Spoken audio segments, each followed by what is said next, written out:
Hey, welcome to the 10-Minute Daily Reality Check. And today's reality is an interesting reality. It's something that a lot of us do. You see, we go out on dates and we have these long dates, fun dates.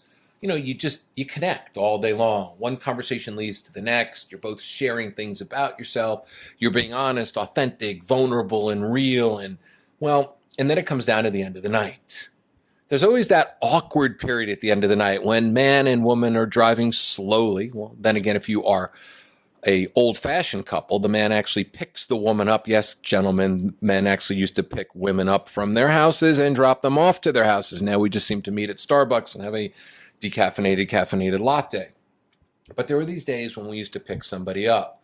So you slowly drive home and you think to yourself, man, I would love to spend the night with her. Just in a nice way, like a snuggly way, a cuddly way.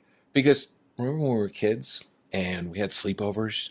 Remember that sleepover, how much fun it was? You'd spend the night and you'd stay up really, really late, and then you'd set the alarm and raid the refrigerator. Even though you weren't hungry, you'd raid the refrigerator thinking you were getting something over on your parents. Now you just raid hotels tonight and you just book a hotel for the night, which is actually more fun because then you get to spend the night in a bed and get to cuddle up in a hotel and you get to do all fun things like cuddling, snuggling, and everything. Do you understand what I'm saying here? You have the impulse, and the impulse is what? To cuddle, to snuggle. So I was dropping Camille off and slowly driving up to her godfather's house. I love the Godfather, right? So ominous. The Godfather. Hey, Godfather, what are we doing? Right? I was thinking to myself, well, I would really like to spend the night with her. I had a great day. And the only way to end a great day is to really go to sleep next to the person you had a great day with and wake up next to them in the morning and have breakfast in bed and just hang out and just enjoy their company because it feels so good because you're connecting in that way. So I drove up and, you said to me what? Oh, what did I say? I said, are you sure you want to drive 2 hours back to LA? And then I, being the gentleman that I am, programmed to be this really good gentleman, I basically said, sure, no problem at all. I'm just going to go roll the windows down the whole way and get some air, and I'll just hit 90 miles an hour. I'll be home in like an hour and 45 minutes. I look forward to this drive home because I'm really not going to fully drive home. I'm going to text you in about 20 minutes from the side of the road, and I'm going to say something like, boy, I wish I didn't have to leave, and I wish the Godfather wasn't around tonight because I didn't really want to go, hey, Godfather, I want to spend the night with your goddaughter. I wasn't ready to meet the Godfather quite yet. I wasn't there yet in this relationship, but, I wasn't ready for Godfather. So the car slowed down a little bit. We actually drove by a couple of hotels, right? So it was already implanted in the brain. And then I said, yeah, I'm going to drive back. I got really not much going on tomorrow. I got something late in the day tomorrow. Let's just beat around the bush just a little bit more. People, we're fucking adults. Why do we beat around the bush? Because it's safer. I wasn't sure, if you wanted to drive back to LA or you wanted to stay. And I was like, you know what? If he drives away, I'm going to regret not saying something. And so I spoke up and said, I don't want you to drive home to LA tonight. And you said, oh, thank God, I don't want to either. And there was a good solid 20 minutes of driving home from dinner where we were both thinking the same thing. Neither of us said it. And it took driving up to the entrance of when you're about to drop me off. And I was like, no, you know what? This is what I want. And asking for what you want is so important.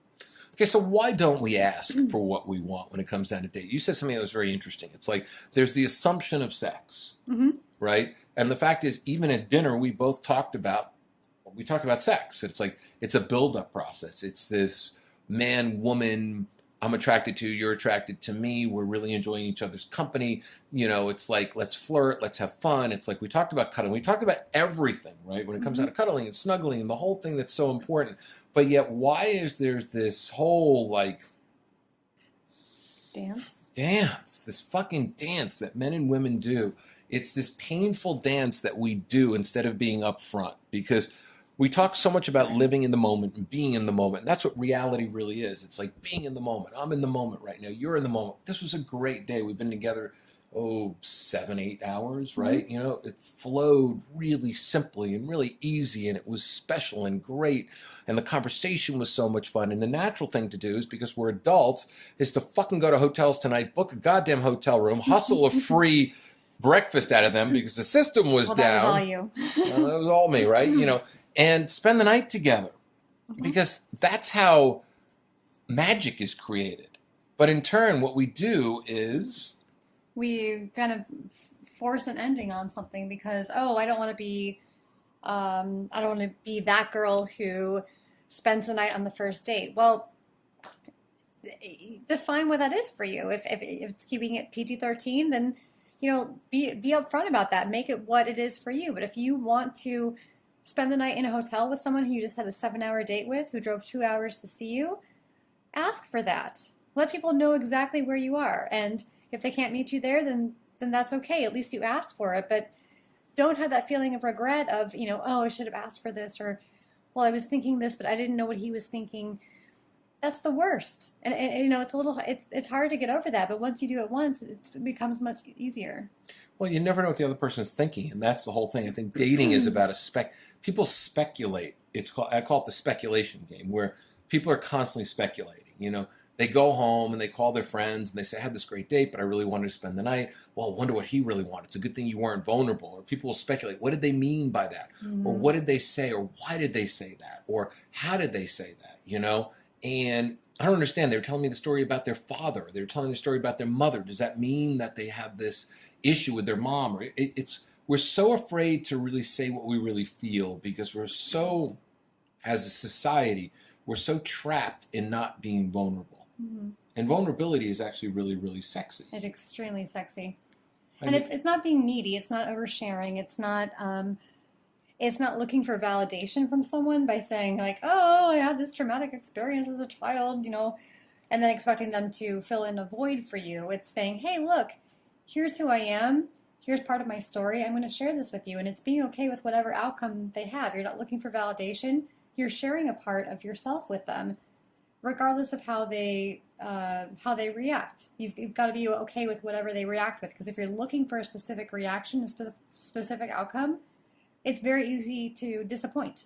But if you're just saying, look, here's where I'm at, this is what I would love, and if you're there too, then let's go for it. And if not, that's okay. You know, it's interesting because by being upfront like that, you're actually living your authentic truth.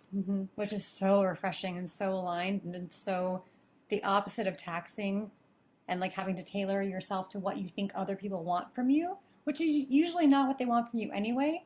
So it's all this wasted energy. Whereas if you just are yourself and ask for what you want and learn how to do that, people appreciate that. People love that, and they want that. Authenticity's hot.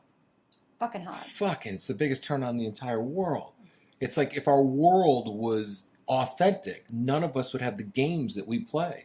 We play all these ridiculous games. There'd be a lot more happier couples out there. Oh yeah, there'd be a lot more sex. A lot more sex. There'd great be a lot, sex. right? Great sex. There'd be a lot more snuggling. There'd be a lot more honesty.